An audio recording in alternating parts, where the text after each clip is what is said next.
केसर के गंध लेके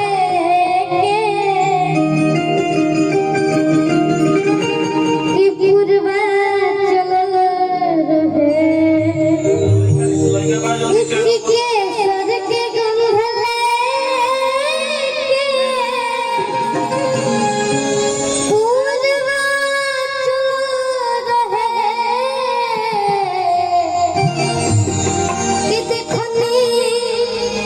कितना हरा घरवा के देखनी कितना हरा घरवा के खिड़की खुला रहे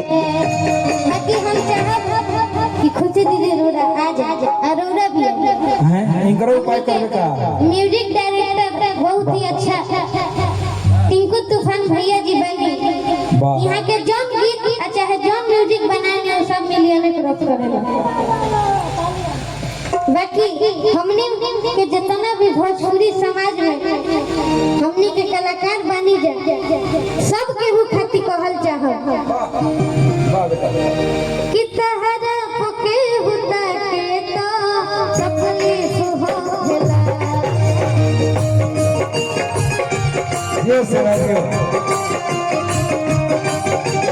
तहरा पके होता के तो सपने सुहावला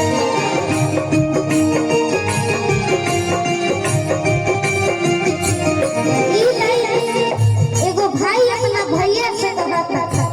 चाहे एगो भाई अपना दीदी से कहा था चाहे एगो दीवाना अपना दीवानी से कहा था बाप रे को दिमाग हो कि बाप रे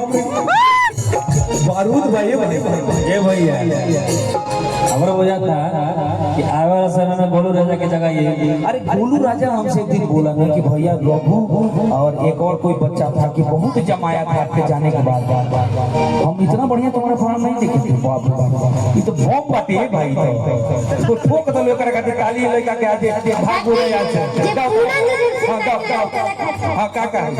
कि तहरा पके होता के तो अपने को तहरा पके होता के तो अपने को झड़ को सके हो जाके तो झड़ को सके हो जाके तो अपने को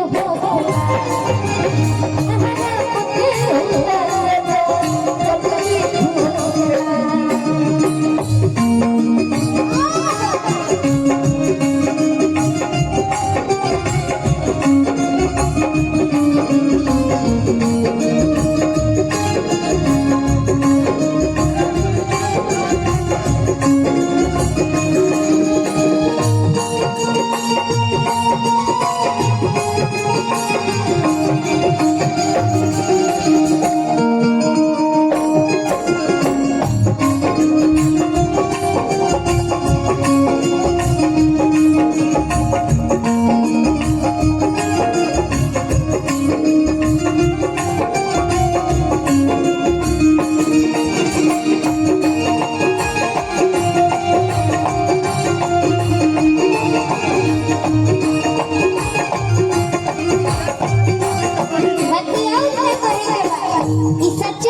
हम अपना बारे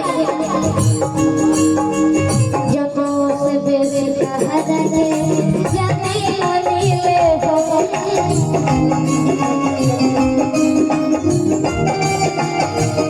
हमारे गुरु ये जरा के संगीत लेके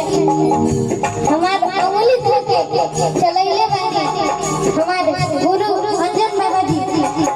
बानी एक बार हम चाहब कि हमरा आ जाए मंच पर जब से बेसी कहा जाए जाने वाले हो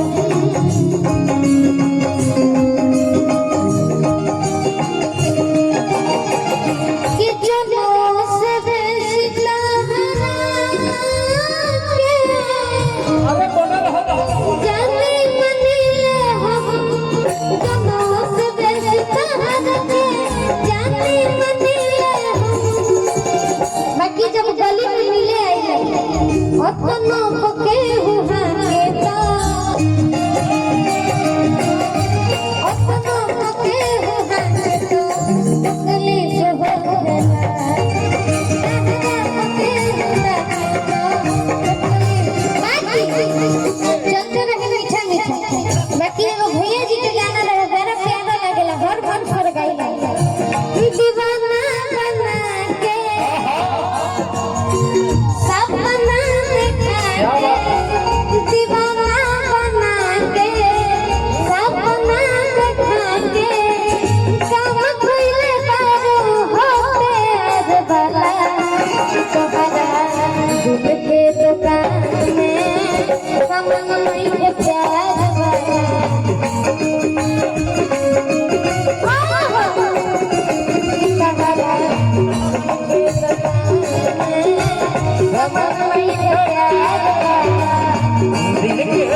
आ गए।